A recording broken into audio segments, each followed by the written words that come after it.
Okay, I want to make a quick video to go over an experience that I had with Avis rental car company, and I'd be interested if anybody had a similar experience. I went on vacation to San Diego this summer. I purchased a vacation package through Priceline that included the airfare, the motel, and the rental car. I arrived in San Diego. I went to the Avis rental car counter and I picked up my car. I gave my credit card. I signed some forms, one of which was declining the liability insurance. I didn't need it because I have that through my own insurance company, USAA, and I have great coverage, so I didn't need it.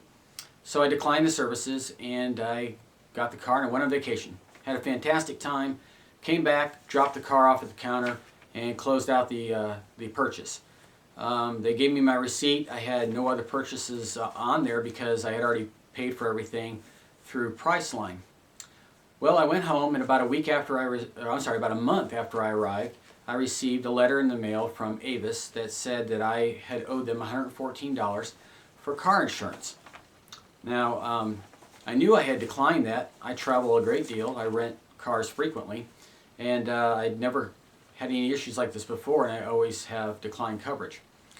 I did not have the receipt, though. I had thrown it away, so I could not find where I could prove that I had not agreed to it. So I called the gentleman whose name is John Parker, who was on the letter that was sent to me, and I left him a message because he didn't answer.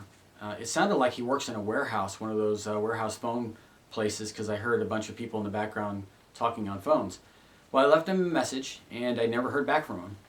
A week or two later, I received another letter saying that I owed $114. Once again, I called him back. I left a message and he did not return my call. This happened 3 times. So after my third letter, I went ahead and called customer service and I spoke to a Travis Barnes, and I asked Travis what the deal was. Well, he said it looked like I had agreed to this insurance and that's what they were charging me for. I asked him why didn't they charge me for this when I checked out at the counter, because that's what they would customarily do. And he didn't have an answer for that. So I asked him if he would go ahead and send me the agreement showing where I had made the purchase and made the agreement. So he sent me this, and I don't want to get it too close, but it actually belongs to a gentleman named Mark Ferrucci. It was his rental car agreement.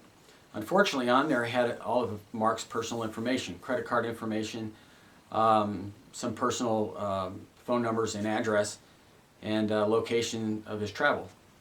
So I knew that wasn't correct, so I emailed Mr. Barnes back and told him that he gave me the wrong agreement. He told me that wasn't possible. So I called him and informed him that he'd sent me the wrong agreement, to please send me my agreement. He did not address anything about the fact that he sent me Mr. Ferrucci's agreement. But so he sent me another agreement, and it was this one. Now this time it had my name on it. Unfortunately, it wasn't my signature, nor my initials. In fact, I had never seen this form. I don't know where it came from.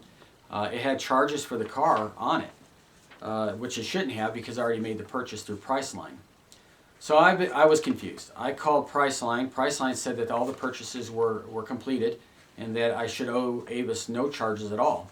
I called my credit card company, and the credit card company said they had paid their part of the car and it did not include this $114 charge.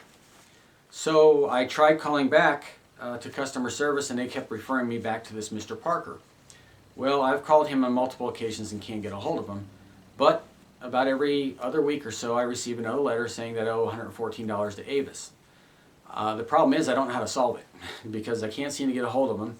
The people I do get a hold of do not know how to resolve the issue, and so I'm sort of stuck with this thing hanging over my head. So I'm actually coming to you, the YouTube audience, and asking if this has been a problem with anybody else. I checked online and it looks like that this is not an uncommon problem. I went to a couple of consumer websites, and it looks like that there may be a situation where agents are given commission for pushing these insurance costs onto the customers.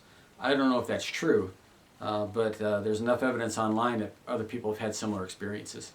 So I'm taking it to you to see if there's anything else you would suggest that I do to resolve this issue. Avis doesn't seem to want to resolve it with me, and I certainly don't want to pay $114. It's not a lot of money, but it's really not a charge that I agreed to, and I can certainly find a better use for $114. So I'll leave it up to the audience here. I'll put the information for Avis down below to include contact information if you want to take the effort to do that. Or if you want to just leave your opinion, I'd be glad to post that as well. So thank you for taking your time to watch this video. I hope you guys have a great winter.